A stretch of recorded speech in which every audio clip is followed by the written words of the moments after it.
Thank you all who are in attendance today. We're going to probably have people slowly trickle in also over the course of this session today.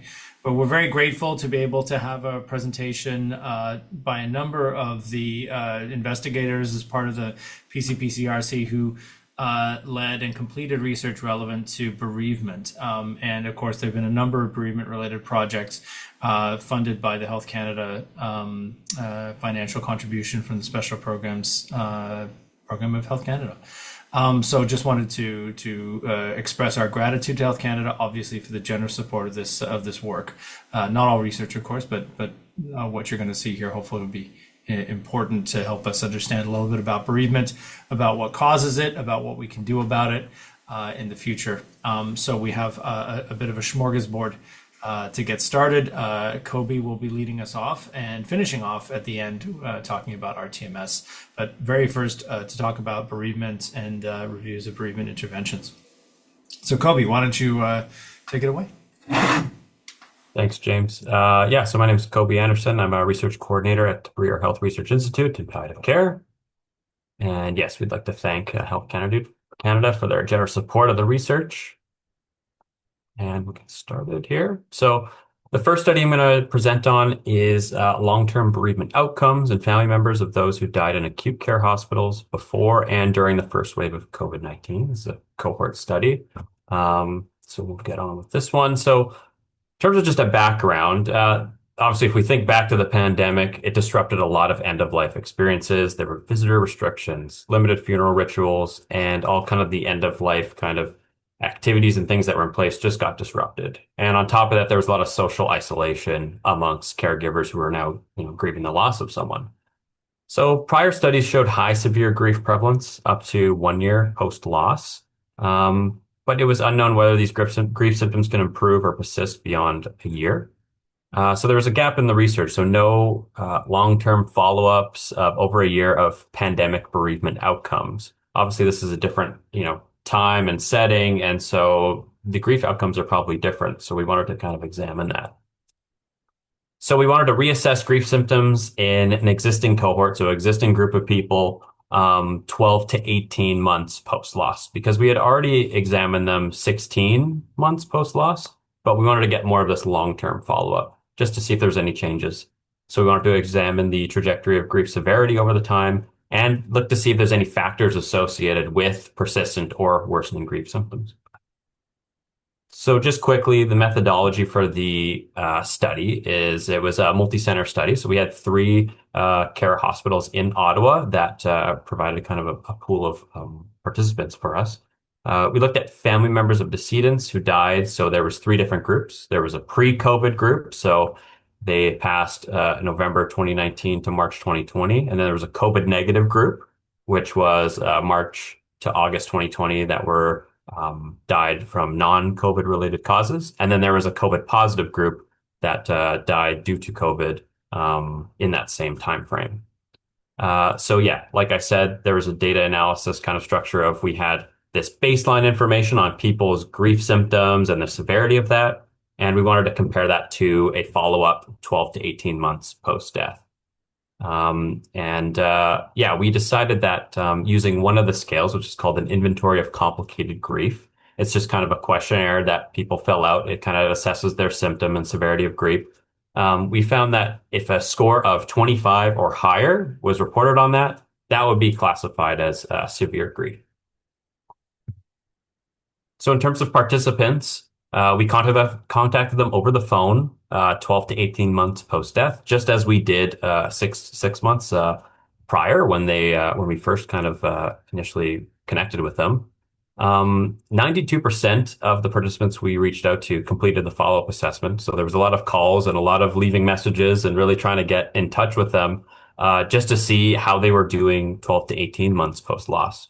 So this was actually a pretty good strength of the study, as some of these people are pretty hard to track down. In terms of characteristics of the family members, 78% had some post-secondary education, 68% were female, the average age was 58, 79% had no history of mental health conditions, and a lot of the family members were actually children of the ones who had passed. So 62%, that was the majority. The majority was also Caucasian. Other kind of clinical contexts of surrounding the death and how it happened, and around that time, 79.3% of the instances, the family was physically present in the final 48 hours of death. 30.6 of the deaths were ICU admissions, and there was an 18% intubation rate. So in terms of the findings, we assessed the grief symptoms over the same decedent group. So we had the COVID negative, non-COVID or pre-COVID, and then the COVID positive groups. So 28.9% of the overall family members had severe grief symptoms. So that means they had that score that was 25 or greater on that questionnaire that we gave them. And there was also similar outcomes across the patient group. So kind of like regardless if the family member had died pre-COVID, during COVID due to a COVID-related illness or non-COVID related deaths, the outcomes were similar across everyone. And then kind of in our 12 to 18 months post follow-up, 33.3% of those family members experienced persistently high or worsening grief symptoms. So that score that they initially had at the 6-month follow-up, it actually got worse or it stayed persistently high, which was a bit concerning. So some of the findings just in general from this research show that severe grief was common among all family members, even if the death took place before the onset of the pandemic. And another important thing was grief severity was associated with endotracheal intubation in the deceased. Basically, this RR means that basically like a pretty like a moderate or strong association or correlation was associated with this kind of procedure near the end of death or the end of living. And in terms of other findings that we can take away, it seems that maybe aspects of the pandemic itself, such as like the social restrictions and these other kind of social factors, may contribute more to severe grief as opposed to if it was COVID-related death or non-COVID or pre-COVID. So implications from this is there's a need to prevent and treat the ongoing pandemic of grief, which kind of seems like it was starting, especially with a third of people having persistently worse or even worsening symptoms following the COVID pandemic. So, pandemic bereavement has prolonged psychological effects. And in terms of clinical implications and moving forward, we needed to identify some effective, scalable, and acceptable means of addressing severe grief for this population. Because, in the event of future waves of COVID or other future mass bereavement events that could happen in the future, it would be good to be able to have some sort of interventions in place that could really help these people and not let their symptoms worsen, but, try to help them and provide them support as much as we can, even when, we can't meet in person and do kind of the normal end of life rituals that maybe we were so accustomed to. So moving on to the next study, this work led us to conduct a systematic review of the literature on bereavement interventions utilized during the pandemic around the world. So this is the next study, the systematic review. And a systematic review is basically just looking at an assortment of other studies and research that has been published around the world and trying to gather information about those studies. So it's like a study of studies, essentially. So this one is family member bereavement supportive interventions during the COVID-19 pandemic, systematic review. The background for this was that, like I said, COVID-19 created bereavement challenges for family members, disrupted visitation, funerals, rituals, a lot of social isolation during periods of grief. So there was an increased risk of developing prolonged grief or, grief that's, still severe enough or impairs people, a year after the loss. So we see, even just some estimates. Severe prolonged grief symptoms were about 9.8% pre-pandemic. And then during the pandemic, they jumped to about 30%, which is a pretty significant jump. So we wanted to evaluate the effectiveness, acceptability, and feasibility of bereavement interventions utilized during the pandemic. So to do this, you have to find the studies that are, demonstrating results from these interventions, going into them, and we need to look them up basically first. So there's 8 databases and 1 register that we had to look through, and we looked for articles published between December 2019 and June 2024.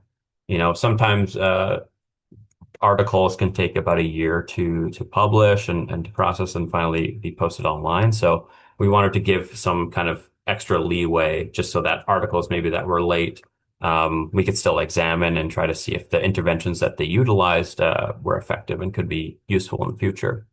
We wanted to include studies that focused on adult bereaved caregivers, so 18 years or older. And we looked at studies that were using qualitative or, interviewing focus groups, these types of things in their study. Quantitative means, so it could be questionnaires and more numerical, and also mixed method studies, so a combination of both of those techniques.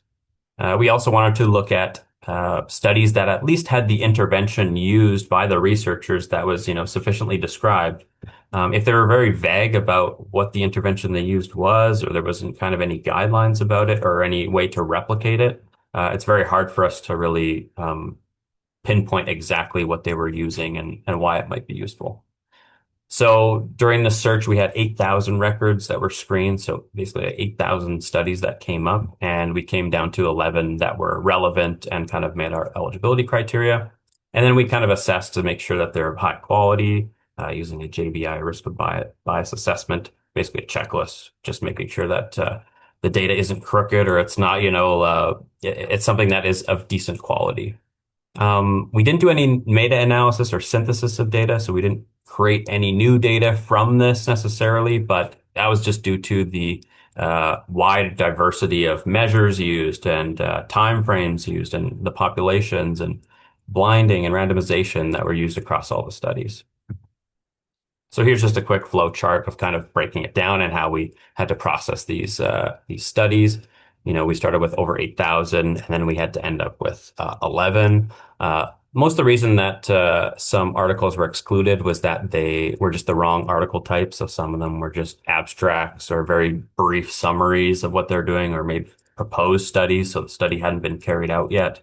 And sometimes the data was outside of the COVID-19 pandemic. So it doesn't really help us identify interventions used during the pandemic.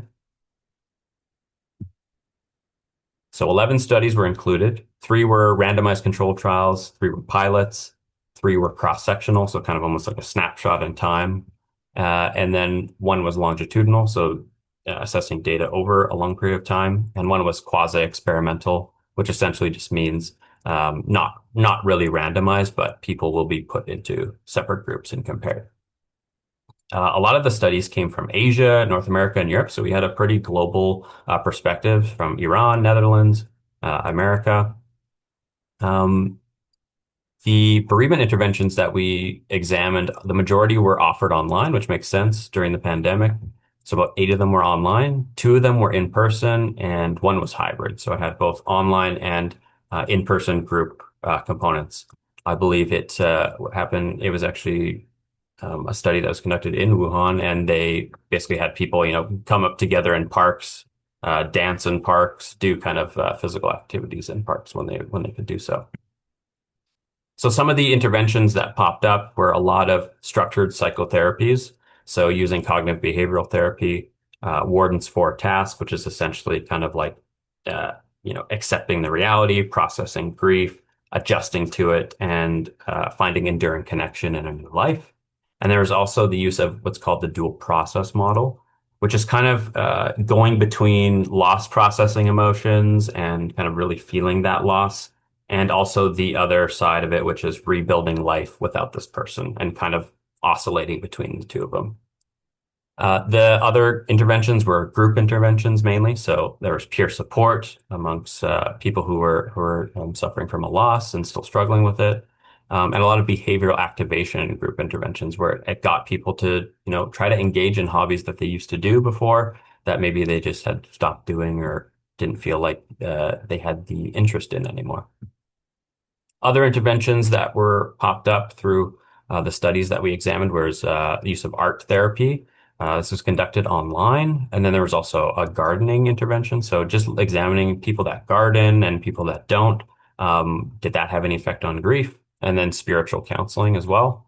And there was other more low resource support. So narrative approaches where there was this story listening project where they had what they called was a doula who would call the bereaved individual and try to get them to almost create a narrative or a story about the grief. And these calls could last for an hour, 2 hours, and they would basically create kind of a snapshot or a story of it, which helped with processing the grief and the death. And there was also condolence outreach that occurred. I'll try to go through these findings as quickly as possible just because there was a lot and there's 11 different studies. But in general, some of these interventions, so the self-guided online CPTs or any hybrid group kind of interventions, they showed significant improvements in reducing grief symptoms. Online peer support also had significant improvement to traumatic grief symptoms. So more so grief related to suicide or violence as a cause of death. Online art therapy didn't have any significant findings versus the control group that was used. And the gardening intervention showed a pretty decent relationship or a correlation of the more that you gardened, the more that you were able to kind of cope and handle the grief symptoms and kind of process them. In terms of depression, we saw some studies that examined it. There were some large reductions in depressive symptoms using the Warden's 4 tasks of grieving. And then also in terms of the art therapy, still wasn't really significant compared to a control group in terms of reducing depression outcomes, which was interesting. I mean, the art therapy was done online, so I'd imagine doing it online would be pretty challenging as opposed to, in person and actually painting or drawing physically. The support group also showed a decent mean reduction on kind of depression symptoms as well.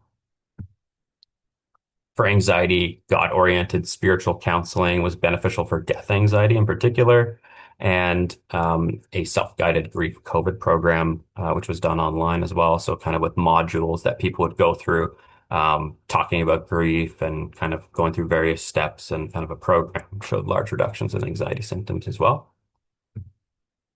Just some other outcomes. It seemed like structured online interventions, so CBT, web-based grief therapy, and online behavioral activation showed the most consistent improvements across depression, anxiety, and PTSD symptoms. Anger and guilt, which was another kind of facet that was examined by one study, showed that CBT and Gestalt group therapy demonstrated large reductions in anger and guilt as well among bereaved individuals with prolonged grief disorder, more specifically. And then peer support groups also showed general well-being over time. So what we kind of gathered in terms of acceptability and feasibility was that online interventions were feasible and acceptable by the bereaved. They obviously have many strengths. They're accessible, scalable, and they're more flexible in terms of people being able to complete them asynchronously. However, there's challenges. Not everyone's familiar with technology and how to use it, and having a stable internet connection. There was a lot of self-guided dropouts. So people would usually leave the intervention if it's like, oh, I have to do this and this myself, rather than someone, being one-on-one with me and providing me support. There's also a preference for in-person support as well. So what we can learn is that structured interventions demonstrated the strongest evidence and retention of people participating, and hybrid and online group-based interventions should be prioritized to balance scalability and support. Therapist or group support included in these interventions may improve engagement, and the recruitment strategy matters. So, whether it's posters or online forums or things like that, that really has a significant impact on getting these interventions to people quickly. A stepped care bereavement model may be the most effective for future mass bereavements events. So you'd start with a more scalable, structured online supports for, the majority of people. And then, for those that are more high risk, then you want to progress to more therapist guided or individualized care for those individuals with persistent psychological distress. Okay, I'll pass it on to Dr. O'Shea. Thanks very much. Sorry, guys, just a reminder to try to keep to time here because we do have a lot of presenters. So sorry. Please go ahead, Leah. Thank you. Hi, everyone. I hope you can hear me. So I'm Leah O'Shea. I'm one of the palliative care physicians from the Division of Palliative Care. And so I'll be speaking today about a project that we've been working on that is exploring the burden of spousal bereavement among long-term care residents using health administrative data. And before I begin, I'll just acknowledge all the other team members that have worked on this project with me that are listed on the slide. You can go to the next slide.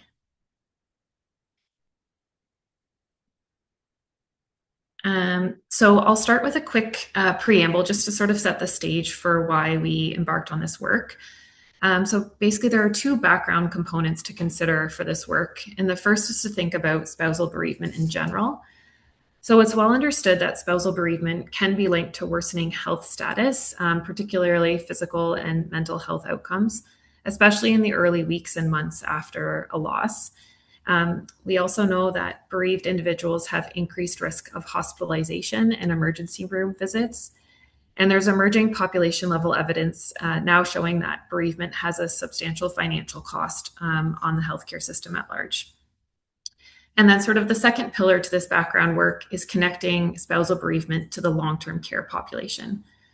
So loss of a spouse is something that's more common in older aged adults. And in Ontario, many of our elderly individuals live in long-term care facilities.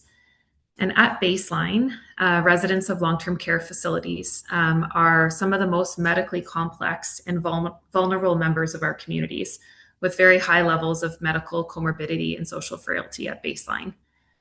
So even in the absence of experiencing spousal bereavement, it's not uncommon to see these very frail individuals have transfers to hospital or have admissions to acute care hospital.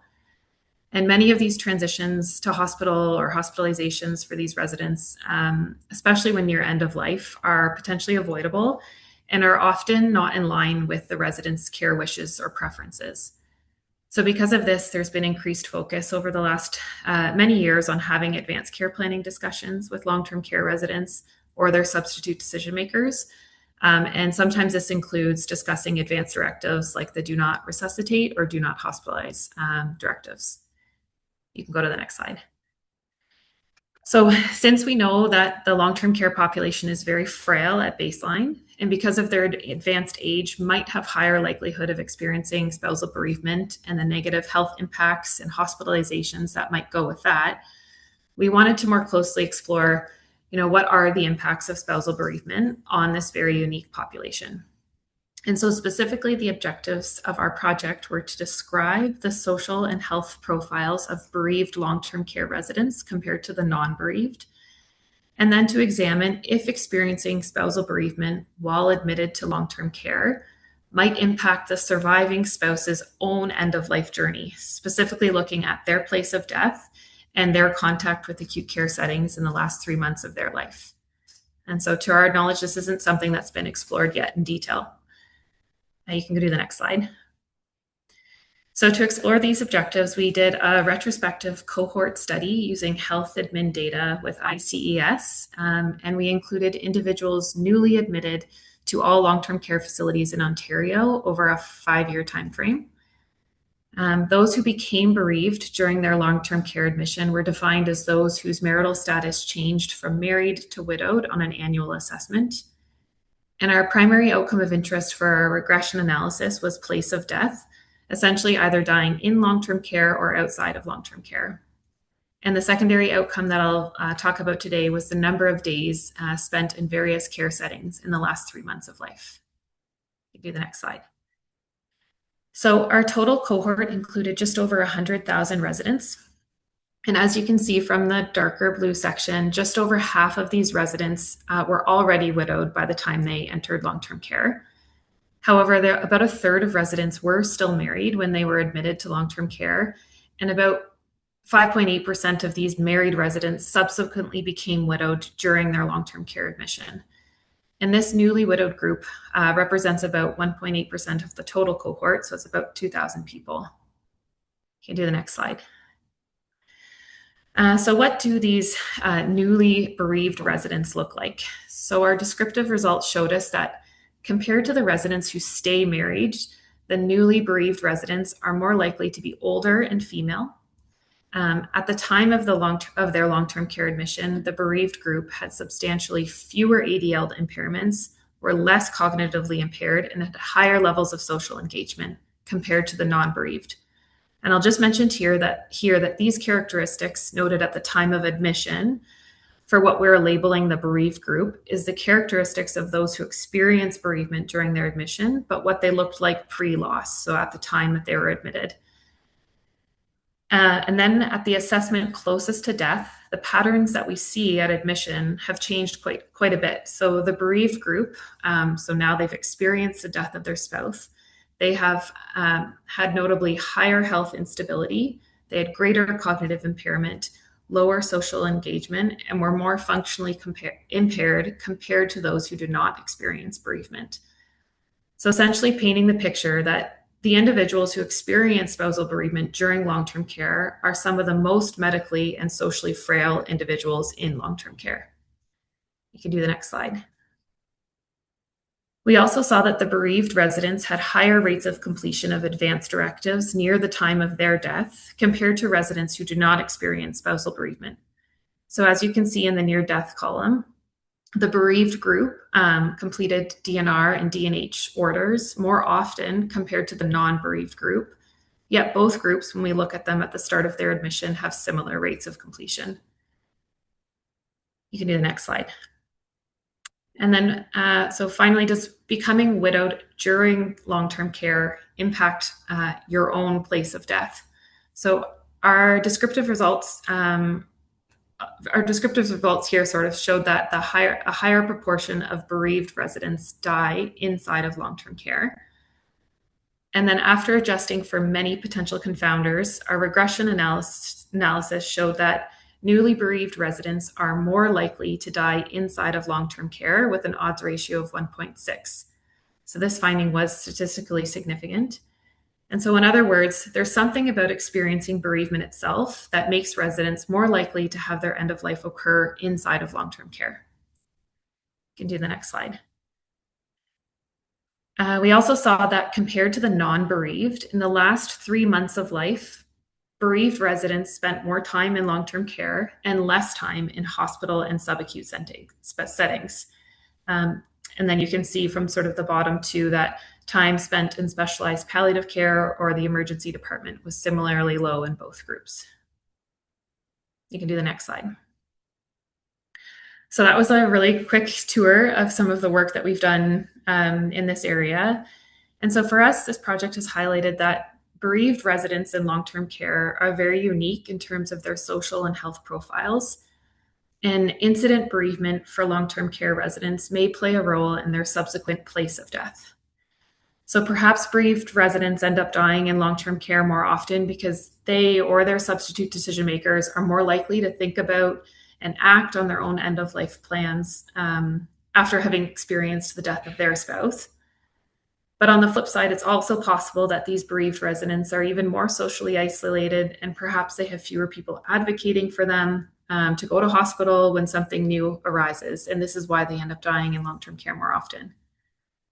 So either way, the results from this study sort of underscore the fact that experiencing the death of a spouse could in fact be a sentinel event for long-term care residents that should and could open a discussion around their own end-of-life planning.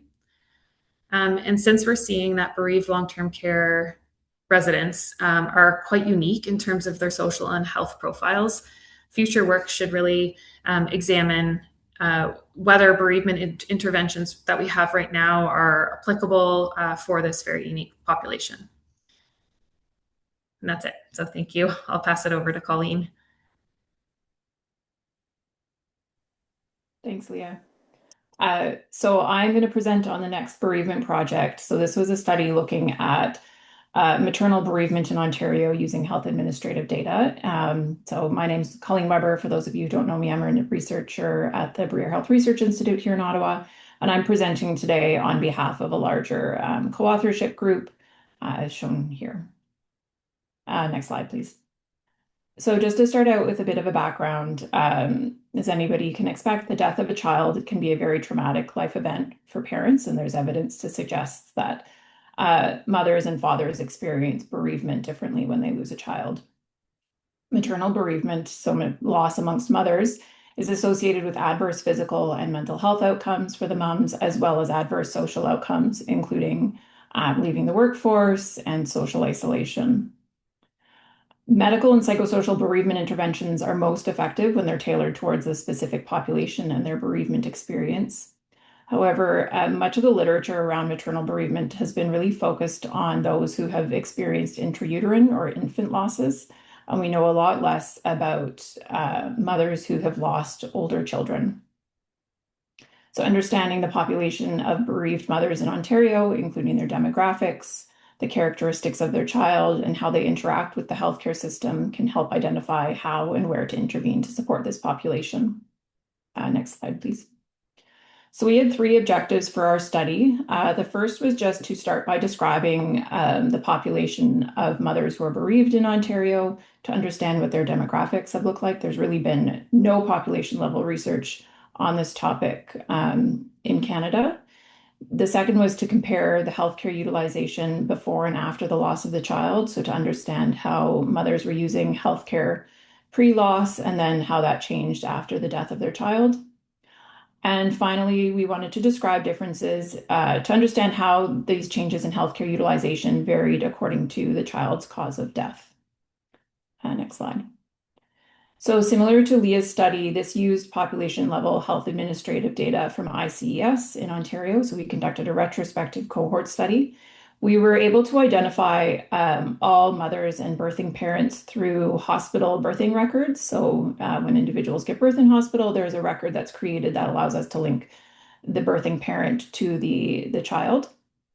So our study included all mothers and other birthing parents who gave birth in Ontario in a hospital between January 1st, 1992 and December 31st, 2017, and whose child passed away by December 31st, 2018. We excluded birthing parents whose child was under 1 year of age at death or who experienced an intrauterine loss. We also excluded mothers who were less than 14 or over 50 at the birth of their deceased child. We should also note that because of the data that we're using, which is only within Ontario, we would only be able to identify bereaved mothers if they gave birth in the province of Ontario and if their child died in Ontario. We looked at the cause of death for the children based on what was recorded as the underlying cause of death on the death certificate. And we grouped these into several major categories that were based on previous reporting on child mortality worldwide. So these included deaths of despair, which were deaths due to suicide, deaths due to overdose, as well as alcohol-related liver disease, cancer, congenital, chromosomal, and metabolic disorders, deaths due to infections, neurological disorders, other external causes, which included accidents and homicides, and then all other causes grouped together. For demographics of our study population, we examined the maternal age at birth as well as at the death of their child. We looked at area level income based on census data that we have on household income. We explored moms' immigration history, their parity, so how many live births they had, as well as the child's age at death and the sex of the child. And for healthcare utilization, we explored healthcare use across 3 different sectors, so hospitalizations, emergency department visits, and physician outpatient visits. And for each of these, we looked at all-cause healthcare utilization, so presenting to these sectors for any cause, as well as utilization related to mental health and substance use. Next slide. So for our cohort, we identified in Ontario, there were 6,687 bereaved mothers. The mean age at bereavement, so at the loss of their child, was 39.7 years, and their mean age at that child's birth was 28.3 years. Moms had on average 1.8 live births. The child's age at death was 10.9 years on average, and 61% of these children were male. When we looked at, When we looked at the cause of death, we found that the largest proportion were deaths due to other external causes, so accidents and homicides. And this reflects what we know about one of the leading causes of death amongst children are accidental deaths. So that's 28%, followed by 15% who died of cancer, 13% died of congenital chromosomal or metabolic disorders, 11% were deaths of despair, infections accounted for 5%, neurological disorders for 7%, other causes of death accounted for 14%, and then there were 7% who were missing their cause of death on their death certificate. Next slide. So as I said, we were interested in understanding just the demographics of the population and what these moms look like and what variations we saw according to the different causes of death. And by and large, across the different causes, the characteristics were fairly similar. We didn't see any notable differences. One of the main signals that we saw was related to age. And even then, the differences were fairly small. So this figure shows the mean age at the child's birth in the orange bars and the mean age at the child's death in the blue bars. And we can see for the deaths of despair and the other external causes, which are those two, they're kind of in the middle to the left of the figure. Those moms tended to be older at the at the death of their child. And they were a little bit younger at the birth of their child. And this makes sense because a lot of these deaths happen in adolescence or early adulthood. So the moms would be older at the death. And then also because of our cohort, these were moms who gave birth more in like the early 90s to be included in our study, and we captured their child's death. So, that was at a time where women generally were giving birth at younger ages. Next slide. Okay. So for the next few slides, I'll walk you through what we found in terms of healthcare utilization. So the first one is looking at outpatient visits. And again, we looked at the percentage of moms who had healthcare use in this setting at any point in the 1 year before their child's death and the 1 year after. So the figure on the left side shows that 1 year pre-death in the blue bars and post-death in the kind of coral bars. And what we found was that by and large, most moms had outpatient visits, so an outpatient physician visit in that year before their child died. It did increase post after the death a little bit, and so the figure on the right side shows that change value, so how much the percentage changed. So you can see there was across all the different causes of death, there was an increase, but it was fairly small. So in all moms, it was about 5%, as shown at the bottom. And then it ranged between like 3 to 6%. Next slide. Okay, so this was similarly looking at outpatient visits, but restricting only to visits that were related to mental health related reasons or substance use. As we would expect, these visits were not as common in the population compared to all outpatient visits. So across all moms, as shown on the bottom of the left-hand figure, it was about 30% of moms had one or more of these mental health related visits pre the death of their child. But there was a notable increase after that death. It went up to about 60%.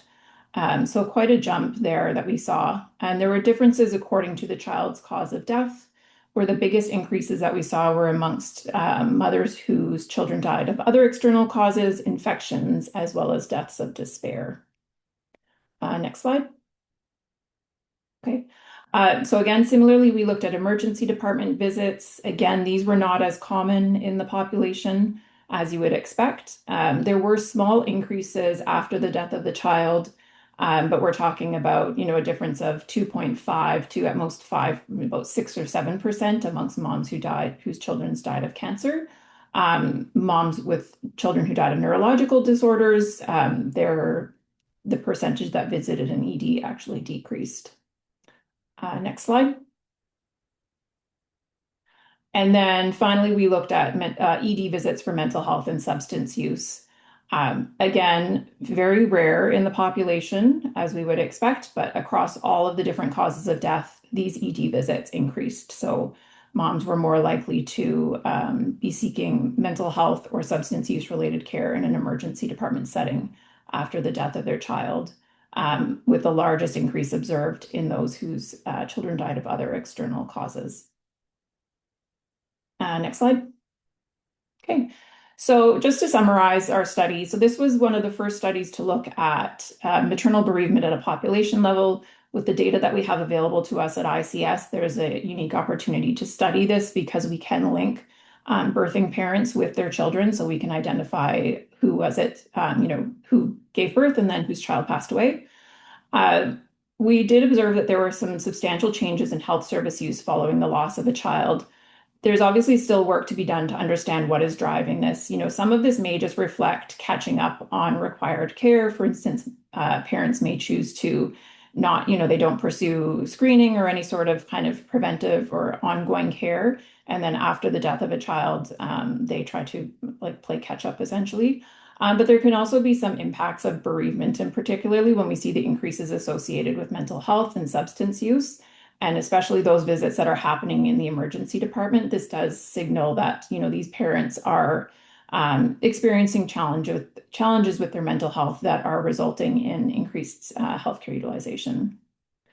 While the moms tended to look fairly similar across different causes of death, we didn't see a lot of signals there. We did see some different effects observed by the child's underlying cause of death on their healthcare use. And we're still trying to parse out whether the extent to which this may reflect age and cohort effects.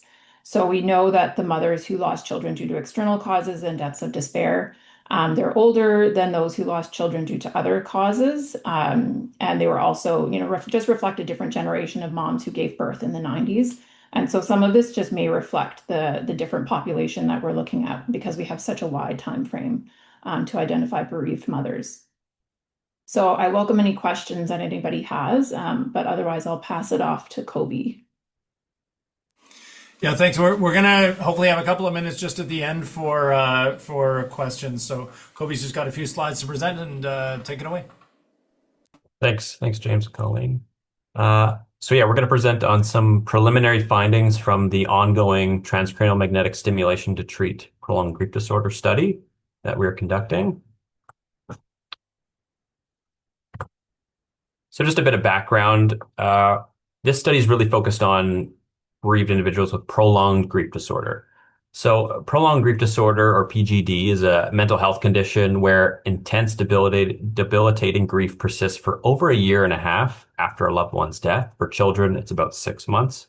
And it's a formal diagnosis now in the DSM-5 TR, the text revision, under trauma and stressor-related disorders.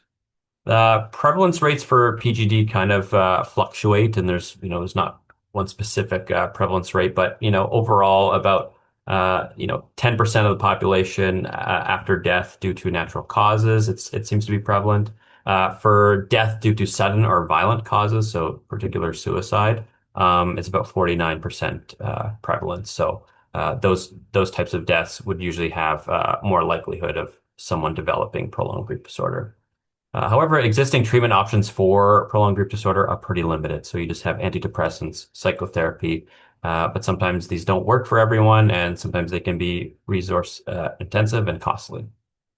So RTMS, or repetitive transcranial magnetic stimulation, has shown effectiveness in related disorders like depression, some research as well, even to PTSD and OCD, all sorts of mental disorders. And it can offer rapid intervention potential, so seeing quicker benefits.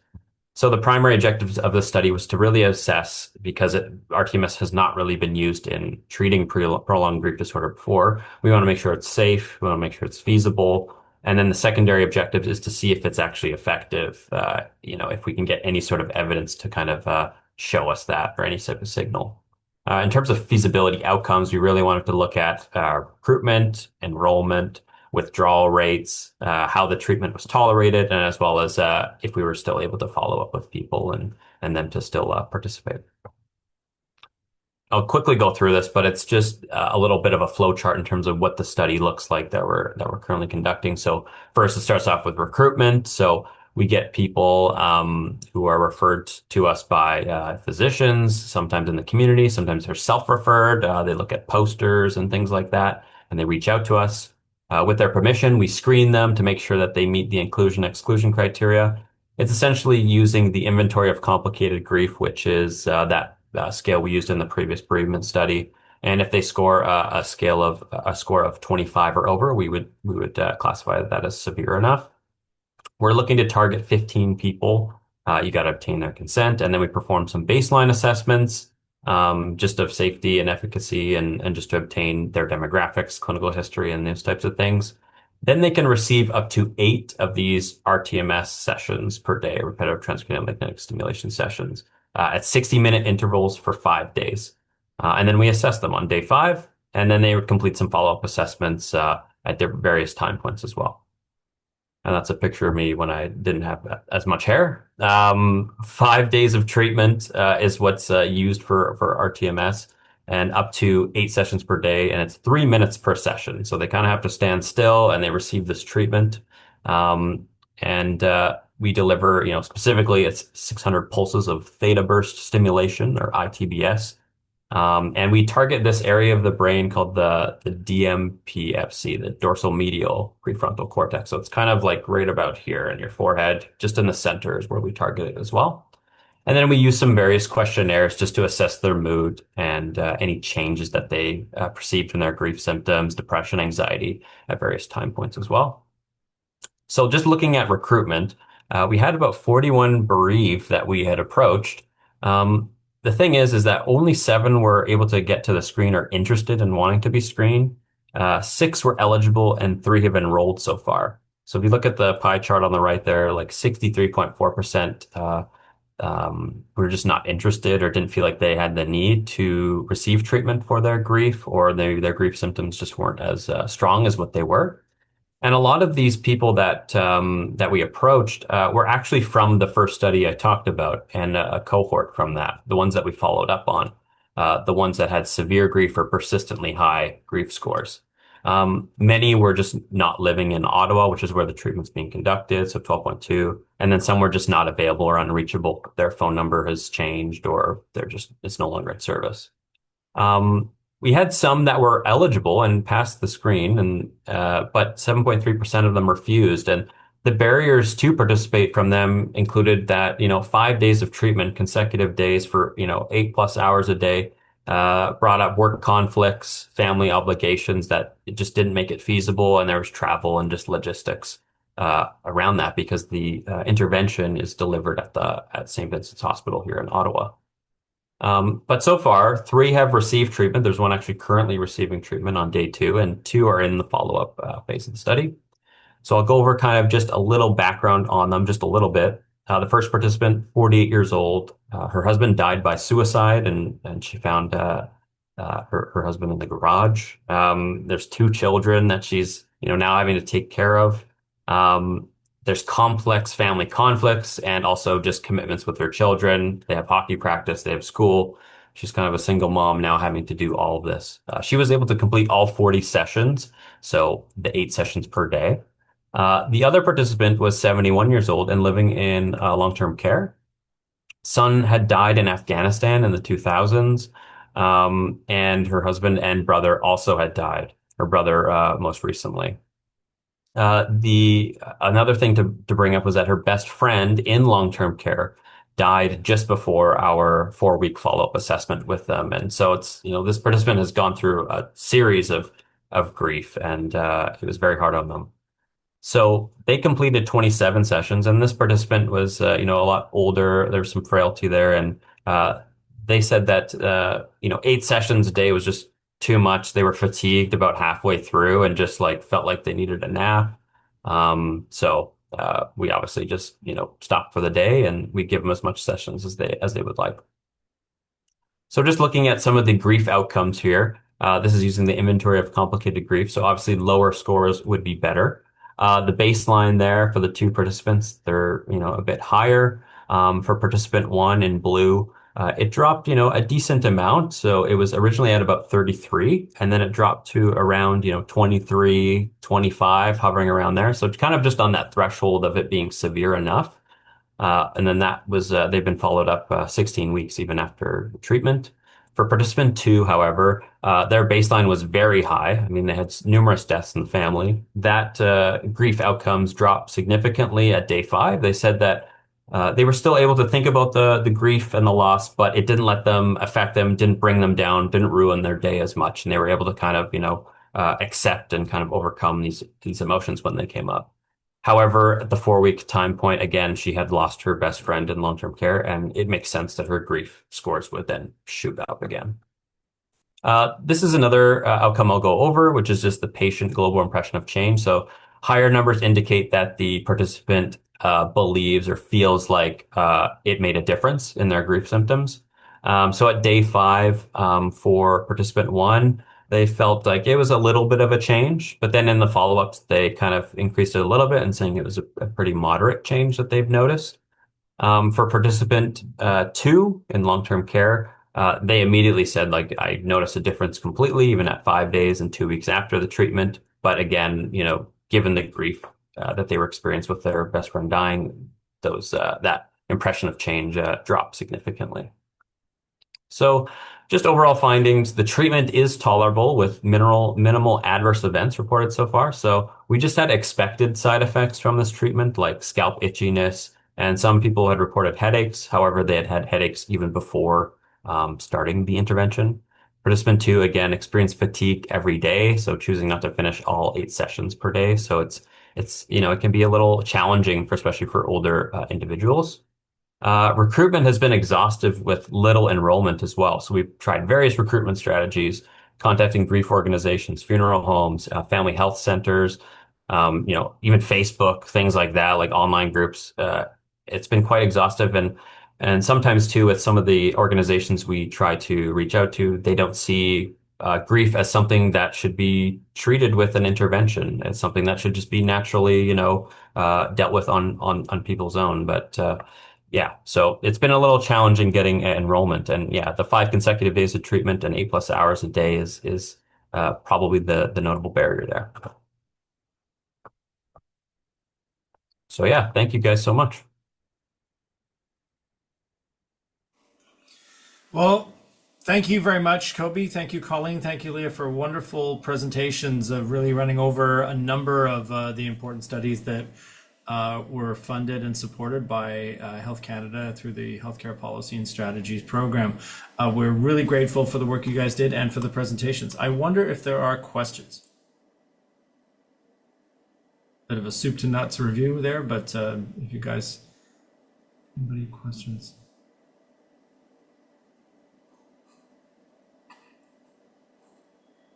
Yeah, I mean, I think one of the things that struck me coming out of this, right, is that